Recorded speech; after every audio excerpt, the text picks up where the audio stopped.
সাইনবোর্ডের মতোই ঝাপসা ঝিনাইদহের সরকারি বাকো শ্রবণ প্রতিবন্ধী আবাসিক বিদ্যালয়ের ভবিষ্যৎ। শিক্ষক কর্মচারী কম থাকলেও এতদিন খুঁড়িয়ে খুঁড়িয়ে চলছিল বিদ্যালয়টি, কিন্তু খণ্ডকালীন কর্মচারীদের মেয়াদ শেষ হওয়ায় শিক্ষার্থীদের পাঠিয়ে দেয়া হয়েছে বাড়িতে, মৌখিকভাবে দেয়া হয়েছে ছুটি।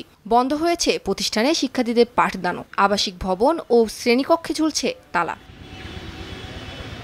নির্মাণ কাজ শেষ করে ২০০৪ সালে উদ্বোধন করা হলেও রাজস্ব খাতে ৪ জন ও খণ্ডকালীন ৭ জন কর্মচারীর মাধ্যমে বিদ্যালয়টি চালু করা হয় ২০১৯ সালে। এখন আবারও কর্মচারী সংকটে বন্ধ হয়েছে বিদ্যালয়ের সকল কার্যক্রম। এতে দুশ্চিন্তায় শিক্ষার্থী, অভিভাবক ও শিক্ষকরা। দ্রুত জনবল ও শিক্ষক নিয়োগ দিয়ে বিদ্যালয়টি চালুর দাবি তাদের। ও বলে যে আমি ওখানে যখন গেছিলাম তখন সেরকম কিছু পারতাম না, কিন্তু ওখানে যাওয়ার পরে অনেক কিছু শিখছি।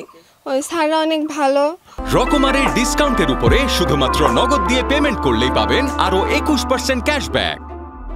মানে অন্য স্কুলের স্যার ম্যাডামরা তো ওদের ভাষায় ওদের বোঝাতে পারে না, কিন্তু ওখানকার স্যার ম্যাডামরা অনেক ভালো করে ওদের ভাষায় ওদেরকে বোঝায়। কিন্তু এখন পুরোটাই বন্ধ হয়ে যাচ্ছে। ও বাসায় আছে, শুধু বলে কবে যাব, ম্যাডামরা ফোন দিচ্ছে না কেন। মানে বাসায় মন খারাপ করে বসে থাকে, বলে যে আমি তো ওখানে না গেলে সব ভুলে যাবে না, আগের মতো হয়ে যাবে না।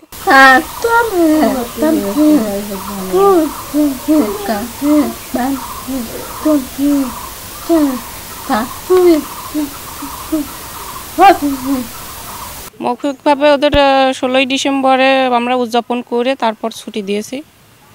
এখানে আমাদের নাইট গার্ড, বাবুর্চি এই সমস্ত অভাবে তো আমরা তো ওদের আনতে পারছি না। ওদের খাবার দাবার অনেক কিছুই তো আছে। একটা বাচ্চা আনলে তো তাদের পিছনে অনেক সময় ব্যয় করতে হয়। জনবলের সমস্যা, তাছাড়া এখান প্রতিষ্ঠানটা অনেক বড়, অনেক সুন্দর, আর অনেক বাচ্চা ছিল। তাদের নিয়ে আমরা ধরেন সব সময় ব্যস্তর মধ্যে একটা ছিলাম।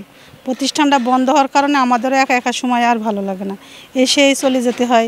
রকমারের ডিসকাউন্টের উপরে শুধুমাত্র নগদ দিয়ে পেমেন্ট করলেই পাবেন আরো 21% ক্যাশব্যাক।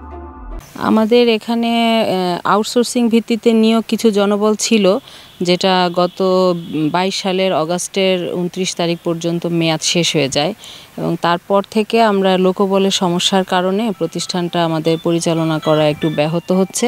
এদিকে কর্তৃপক্ষ বলছে জনবল না থাকায় বন্ধ হওয়া বিদ্যালয়টিতে জনবল নিয়োগ দিতে ঊর্ধ্বতন কর্তৃপক্ষকে জানানো হয়েছে এবং দ্রুতই চালুর আশা তাদের। কর্মচারী সংকটের কারণে প্রতিষ্ঠানটির স্বাভাবিক কার্যক্রম ব্যাহত হচ্ছে। এই সংক্রান্ত চিঠিপত্র আমরা আমাদের জেলা অফিসের মাধ্যমে সদ্য ডিডি এবং এডি স্যারের মাধ্যমে যে সমাজসেবা অধিদপ্তরে প্রেরণ করেছি।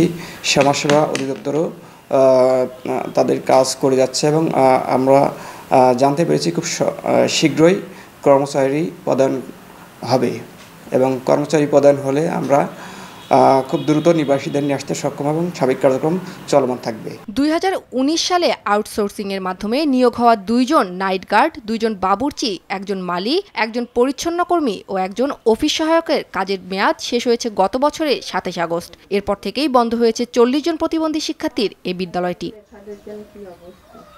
সময় সংবাদ, ঝিনাইদহ।